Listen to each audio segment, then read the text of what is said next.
नमस्ते सबैलाई।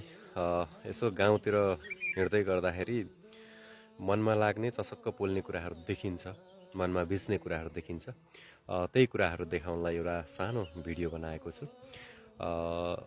गाउँमा हिँड्दाखेरि यस्तो राम्रो घरहरू भेटिन्छ हैन, पहिला बनाएको घरहरू, पुराना घरहरू, निकै कलात्मक तरिकाले राम्रो ढुङ्गाहरूले छापेको घरहरू भेटिन्छ, राम्रोसँग लिपपोत गरेको, अनि तल बस्ने ठाउँहरू राम्रोसँग बनाएको घरहरू भेटिन्छ।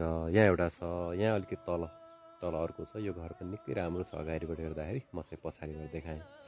अहिले यी घरहरू चाहिँ भत्किएर जीर्ण भएर मान्छे बस्न नसक्ने, नमिल्ने अवस्थाको भइसकेको छ। यसरी घरहरू, गाउँका घरहरू, दुःख गरेर बनाएका घरहरू छोड्नुपर्ने अवस्था भइसकेको छ अहिले। किन मान्छेले गाउँका घरहरू छोड्दैछन् हैन, किन मान्छेले गाउँहरू छोड्दैछन्? गाउँमा बस्नै नसक्ने अवस्था भएर हो, अथवा गाउँभन्दा सहरमा धेरै उन्नति र प्रगति गर्न सकिन्छ भनेर हो, अथवा गाउँमा केही अवसरहरू नपाएर हो। यी विविध कारणहरू छन् हैन। यसले भविष्यमा एउटा जटिल अवस्था उत्पन्न गर्न सक्छ भन्ने कुराहरू त हामीले धेरै ठाउँमा सुन्दै आइरहेका छौँ, देख्दै आइरहेका छौँ।